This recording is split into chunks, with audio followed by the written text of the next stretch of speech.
I think the WNBA is still growing, but I don't think they're losing any money, and I don't Yeah. think, like, taking care of the referees and having a better, support for the referees and officiating is gonna kill your product.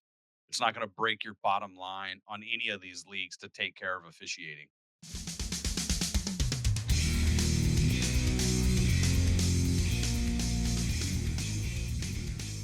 Let's move over to the Jonathan Kuminga update and let's talk basketball. Let's talk Warriors.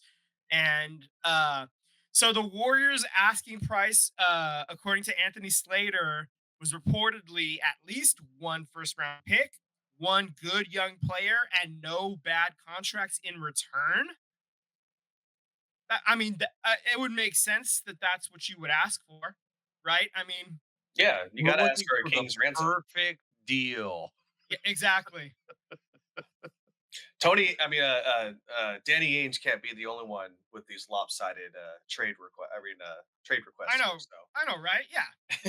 So we have to have that. I mean, honestly, and it makes sense. But I did hear that Vucevic is, if they can't find a trading partner, they're going to release him in Chicago. So might be something to think about too, because I think Chicago was also a person that was really considering Jonathan Kuminga. So it sounds like maybe that's falling through, and they can't seem to match that. Yeah. Brooklyn Sa- decided Sac- to say they're done.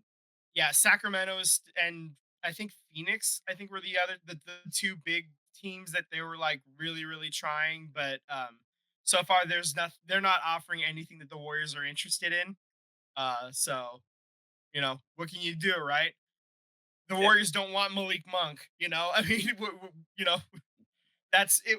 If you're not offering something the Warriors don't want, you can't do nothing with it. So it kind of sounds like earlier this week they were also talking about Al Horford and D'Anthony Melton contracts. That they're basically verbally kind of done with the Warriors and they're like ready to go, but they're kind of on hold until the situation plays out with Jonathan Kuminga. So until that's sorted out, you can't do anything else. And so basically, it's almost like this is the domino that needs to fall for anything, not just with the Warriors, but with a bunch of other teams now. Like this is the yeah, piece that needs to fall for the next wave of free agency, the market to move forward. Whatever happens here, that's what needs to be the next thing to happen. yeah. And I wonder too, like, how did we get here? You know what I mean? Like, did I know Kerr loves his vets that got him those chips, but you got to say that at one point Kerr kind of really messed this situation up by not playing Kaminga, and two sides of the coin. Kaminga being hurt when he was really starting to come along last season really derailed any kind of confidence that Steve Kerr was going to give to him. But I think at one point, you kind of have to look back and be like, he's gonna make mistakes, and I don't think Kerr gave him enough leash and opportunity to continue making those mistakes to learn how to grow out of it. So I think we kind of fell into the situation due to maybe an organizational standpoint and a coaching standpoint of why we're in Yeah, this stalemate. yeah, two tracks. The so-called parallel paths. That phrase that I want to hold my head underwater so the bubbles stop coming. When I hear it, um, that path, where you're trying to win championships now and build for the future at the same time. Um, that only really works if you're going to let the rookies fail, but then keep getting chances. And Steve Kerr wasn't really because the veterans weren't like had to miss a lot of time for injuries here and there. Um, it did work to an extent. You did get championships still. Mhm. Like you got the 2022 championship, right? You're still in the playoffs fairly often, but the rookies didn't um, you know progress that much. You didn't really build up the next level, and at that part on that aspect the that part failed of it. And so I think it's tough. You wanted to be able to build the future, and I don't think they were able to do it at this point. And Kaminga was a huge part of that. You wanted him to be part of that, and it hasn't worked out at all. Man, I Yeah. would it I would sucks. push back a little bit in the sense of, like, I've asked this numerous times. What's a game that we clearly all remember where Jonathan Kuminga has dominated the game beginning to end, offensively, defensively, Mhm. where, yeah, he came in off the bench or started a game and scored a bunch of points, but you guys are reading the same stuff that I'm reading. He's Yeah. choosing not to play defense. He's choosing not to be a better rebounder. Mhm. Like, this dude is all about scoring, and you're not going to get playing time if you don't make an attempt to do those other things. So it's easy to say, well, Yeah. he needs to play through his mistakes, but at the same time, like, you have to put an effort on defense. You have to put an effort on rebounding, and That's he fair. doesn't do that You're to this yeah, day. you're absolutely right. That's a very valid fair point. And yeah, that's totally fair. He did need to do that stuff too. And I just wonder I think there is a middle ground somewhere in between both of those. Like, because he I think he needed more playing time than what he got, but also Steve Kerr was right to pull him in a lot of these situations too, where he Sure. wasn't giving him effort too. So I think there is a middle ground somewhere in there though. Like I mean, where's the line between a mistake and a lack of effort? You know, Yeah, you're like only is going it to become a better defender or a rebounder by playing the game of basketball. So you got to yeah, play, but exactly. so it's two It, wrongs it, it, don't make a right. it's tough. It's a tough line, right? Like you got to learn, right? But you learn by playing, and it's just it Yeah, it's just a frustrating situation, man. I wish we could have seen better. Seen him do better. I wish he would have put in a little bit more effort in the times when he was given more of an opportunity. I wish when he was given an opportunity and he made mistakes, I wish he could have had an opportunity to you know keep playing through those mistakes as well. I mean, so like I wish we could read his mind and figure out you know where was that line, and I don't know, whatever. I did see something just real quick, Amy. just real quick, completely off subject, but still NBA related. Uh, I have the NBA's highest paid players for this coming season. The 1 year contracts. Do you guys want to just throw out some names? Who do you think is So off wait, on wait, top they 10? only get they only have a 1 year contract. Well, just this year's top salary earners for NBA contracts. Oh well, Shay's gonna be up there. Um, I think his is an no, extension, so it's actually, next no, year. because his first year is not as high as Yeah, the it's an following years extension. because it's an Curry extension. So Curry is it's for like the 20 something 2025. million. Steph Curry is number one, Yeah. 59.6 million. And then I would say LeBron has to be up there. LeBron hasn't signed a deal yet, though. No, LeBron's not on this list right now.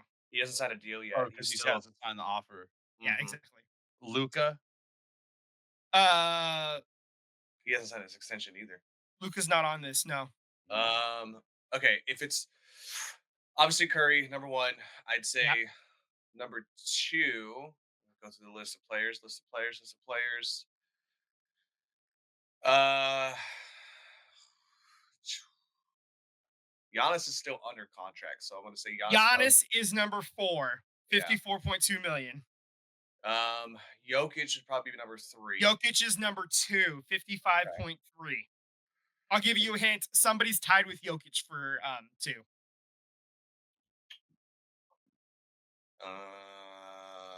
Cat. Carl Anthony Towns is actually on the list. He is tied for ninth. I'll give you a hint. There's a three-way tie for nine. So there's actually 11 players on this top 10 list. At 53.1 million. Oh, Paulo Banchero. I think he made a boatload of money. I don't know No, if he's not that's on an this list. extension though. Okay, No. that was not a contract then. I don't think Anthony Davis is on there. Anthony Davis is on this list, 54.2 million. He is number 6. Oh shit. Jesus Christ. Okay. Jimmy Butler. Jimmy Butler's on this list, 54.2 million. He's number actually he's same as Oh, Anthony Davis. They're actually all tied for 4. There's actually one, Devin yeah. Booker, Uh Devin Booker is one of them. Yes, he is also tied at ninth, 53.1 million. Kevin Durant. Kevin Durant is on this list, 53.3 million. Damian He's Lillard. 8th. Who? Damian Lillard. Damian Lillard is not on this list. Yeah, Mm. next year he will, because this year it's like all like vet minimum. Mhm. Okay. So Yeah. deferred it to next season. Yeah, Okay. yeah. How many more do we have left? Let's see. Got 1, 2, 3. Oh, Draymond. No. Thought he'd make a lot of money. Okay. Um, So you're missing somebody tied for second. You're missing somebody tied for fourth. Yeah, tied for fourth with Anthony Davis, Jimmy Butler, and Giannis. Rudy Gobert. No. And then you're missing somebody tied for ninth with Devin Booker and Karl Anthony Towns.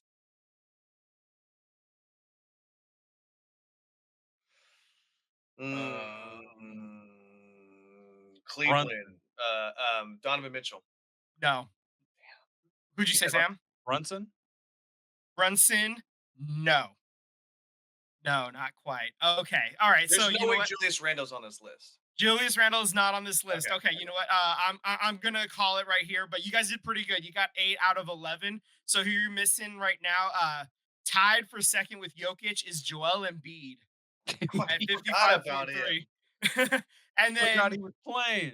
right, I know. So 54.2 million tied for fourth with Giannis, Jimmy Butler, Anthony Davis is Jason Tatum. Oh yeah, Wow. forgot And about that one. then tied for ninth with Devin Booker Brown. and Karl Anthony Towns is Jalen Brown. Yeah. Yeah, Had a so feeling. there you Damn go. it. So and then squeezed in between both of those two groups is Kevin Durant at 53.3. So yeah. And you guys did say KD. So there you go. Not Fun bad. Not bad. facts. Not bad. Yeah, I forgot to put I forgot to drop in the I want to play a game image. Uh, but yeah, so there you are. There's your game. Let's speaking of games, I think we should move on to the Valkyries because they had a couple of games after the All-Star break. Look at Yeah. that. Look at that transition. Damn, I'm good. Okay. On Friday, they played the Dallas Wings at home. They get the 10-point win, 86-76. Then they go immediately after that game, they fly across the country to play at the Connecticut Sun and lose 95-64. That was a 10 a.m. local. That was a 10 a.m. Okay, what Pacific is with time these? This tip is like the off. fourth one I've seen. What is these 10 It's a.m. tip-offs? it is brutal. That is rough, man. I don't like it. That is rough. It doesn't matter that the Connecticut Sun are like a last place team when you're that body clock, like a 10 a.m. start time on the body clock, especially when you had a red eye on Friday night into Saturday morning. You get one day to adjust. That's not a, I mean, and Well, the players to their credit, they're not making the excuses. That's anybody talking about the game is making the excuses for them, including actually the broadcasters on the game. As I was watching it, they're like, the players aren't making excuses. That's our job for them. And I was well, like, what oh, doesn't make that's any a good line. sense is like there's no other sporting event going on. Yeah, Literally especially in nothing else. Connecticut. Yeah. Yeah, I mean, yeah, They there's can't. no They reason can't they could afford to have a normal tip-off. could have there's no reason why they couldn't. I mean, it's a 1 p.m. local start time. They could have pushed it back to 4 o'clock local. Like, there's no reason. Yeah. I mean, It's we On a even complained. Friday on a Sunday. or a Sunday. Yeah, Yeah, doesn't make any sense. There's nothing going on unless you seriously. sold out the stadium and I don't know, Lady Gaga and Beyonce are performing back to back nights, and you can't Yeah, afford to move those. I not mean, not not the Mohegan Sun Arena. That's not. They're playing slightly bigger venues than that. Unfortunately. crazy. So I I don't get why these start times are so, you know, early. It doesn't make sense to me at all, and I'm sure there was reasons for it back when, the league was uh smaller and had to squeeze in between other things, but this league is bigger now. There's a lot more popularity with it. There's a lot more eyes watching these games now. I think you can put these games on at more of a prime time frame. Like it's entirely reasonable to do that. People are watching a, a lot more people are watching these games now. You can compete against the local news now. You can put these on at 4 o'clock, 5 o'clock. It'll be fine. You know, honestly, Well, what's it's a not little bit fine frustrating. is the next news you're about to drop No, on us. uh, so before the game on Friday, the Valkyries announced that forward Kayla Thornton, all-star forward, the first all-star in Valkyries history, suffered an injury to her right knee earlier this week in practice, and she underwent a successful knee surgery, but it ends her season. She's beginning the rehab process immediately, and obviously wishing her a speedy recovery. Have But they announced what it was though? they just said knee surgery. I'm assuming it's an ACL, but they didn't give any specifics. So hockey injury, Yeah, it's lower just body. well, I mean, they said right knee. They went way more specific than hockey. Like it's a brutal way to end the season. You didn't even get to like Yeah. um, you know go play a game after you played in the All Star game. She had a double double in the All Star game too. It's like she played well, and she made the All Star team. She's had it was a hell of a season. She was the top scorer. She played every game. She started every game for the team too, going into it. And her and Veronica Burton were the only two that had played in every game to this point. And it's an unfortunate way to lose your All Star. But so, reeling from that loss, it was nice to see the Valkyries kind of rally around that news and get the W against the Wings. Uh, not having her there, obviously going forward, hurts, especially on this massive road trip. When you look at the upcoming schedule, this week is going to be pretty rough. You're at the Atlanta Dream on Tuesday. You're at the Washington Mystics on Thursday. You're at Chicago on Friday, and then you're at the Las Vegas Aces on Sunday. So, of those four teams, only Chicago is not ahead of you in the standings as of right now. Washington Mystics are just half a game ahead, so that's a very important game. You get that win, that's very crucial. You can start to climb your way back into the playoff picture. Atlanta is in fourth right now. They're revamped, they're relooked, they're reloaded. They added a lot of pieces in the offseason. Brittany Griner, a lot of other players came into Atlanta and they just look really good. Las Vegas, they've started to figure it out a little bit. So that's going to be a little bit tougher, but you've played well against them before. Although now you don't have your all star. So it's going to be a little bit of a tougher ask. So, and then Chicago has Angel Reese, and Angel is, not, that's a pretty solid player. Obviously, yeah, Bayou Barbie is nothing to, you know, take a stick at. That's pretty awesome. A pretty good player. There is that's going to be a tough schedule looking this coming week. If you can get 2-2 out of this, or even go 3-1 this upcoming week, that goes a long way toward making the playoffs. I would love to see 2-2 out of this coming week. If you can beat Washington and Chicago, those would be the two that I'm circling. If you can find a way to get a win against Vegas, that would be huge.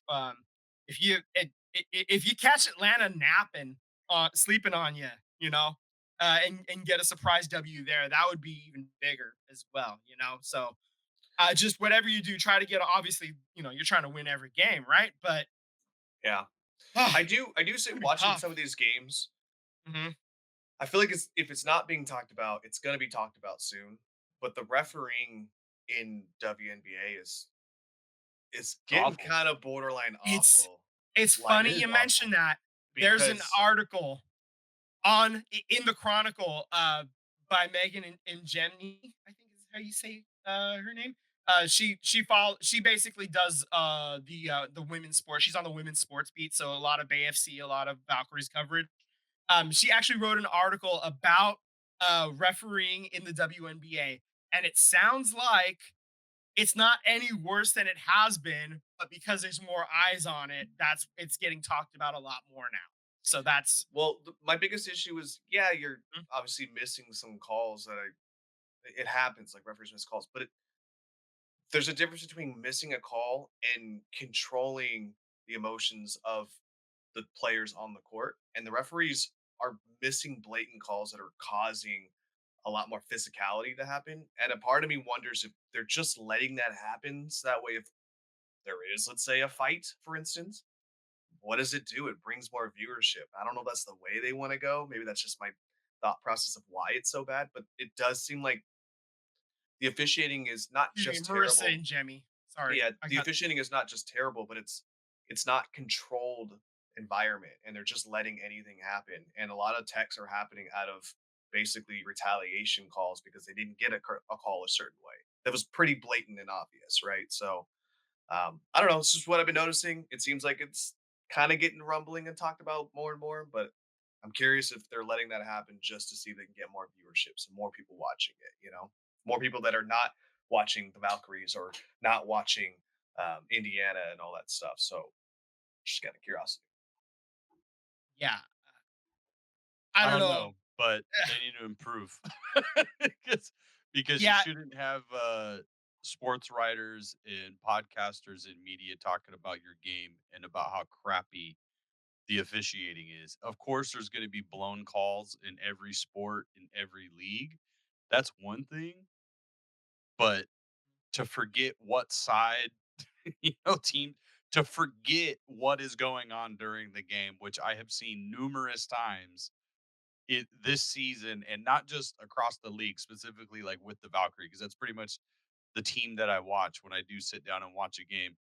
And the referees have like forgotten how much time, how much is on the shot clock. Oh, wait, and they let plays go on, and now it's like beyond the point of correction. So the league definitely needs to take an eye at this, take a look at this, and improve it. And I think a lot of it is like training, a lot of it is preparation. We've talked about this a lot with like the NFL and making them full-time employees. Um, I think the WNBA is still growing, but I don't think they're losing any money. And I don't yeah. think like taking care of the referees and having a better support for the referees and officiating is going to kill your product. It's not going to break your bottom line on any of these leagues to take care of officiating. Right. Hmm. Yeah.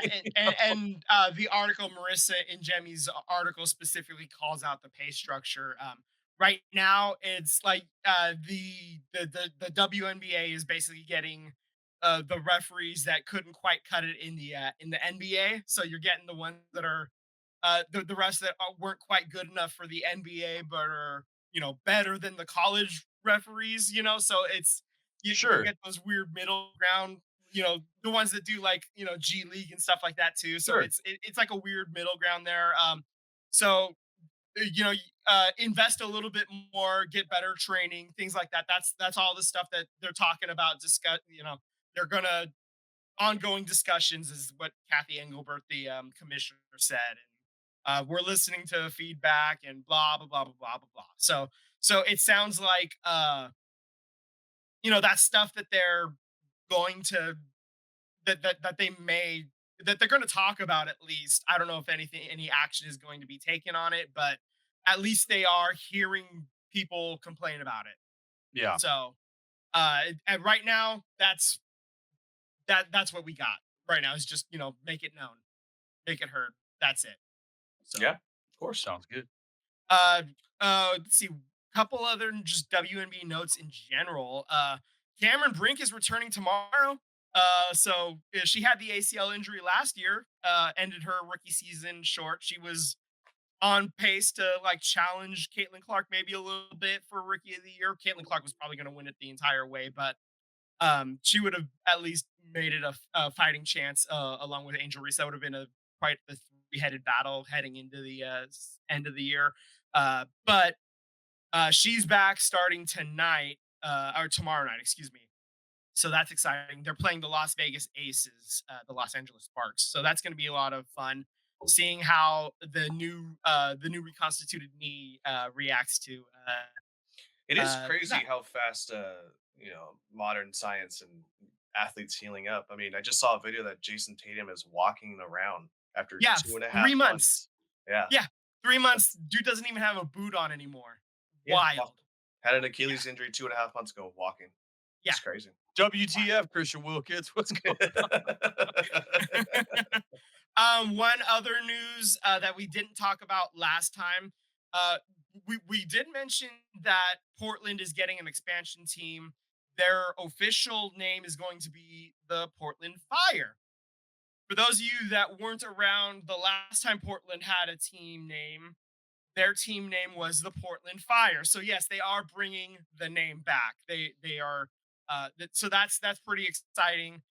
Anybody that was a Portland fan when they had a WNBA team back in the early 2000s, those jerseys will be vintage, so you can dust them Oh, off. you And missed it. It has said their jerseys are gonna be fire. yeah, Ah, damn I know. it. I was.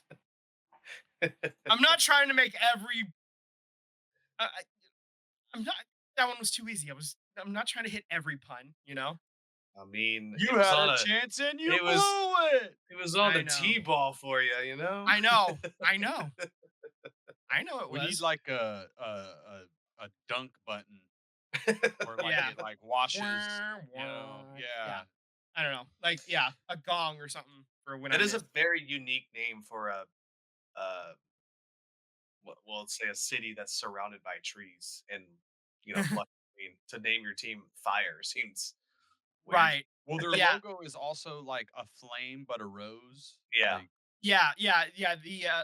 So basically the team folded in 2002. So that's how the team ended up not existing last time. Let's see. They were co-owned by the Portland Trailblazers. Like it was the same ownership group. But that team, let's see. Uh, um, the NBA sold off franchises to their operator counterparts or to third parties. Utah, let's see. There was a like some of the teams got sold to other parties, but then like the Miami team and the Portland team couldn't find owner groups, and so they folded. So that's why they couldn't find an ownership group to take over the Portland Fire last time. So that's why they couldn't. But now they do have ownership group. Obviously, they're getting and that's why they're coming back. So that's exciting. I'm glad that they're bringing back an updated look. It does look pretty cool. I do like that the rose looks like a fire, and because Portland is the Rose City, so it's kind of cool. I'm digging the font. It's a good look. So um, I think they hit the nail on the head there.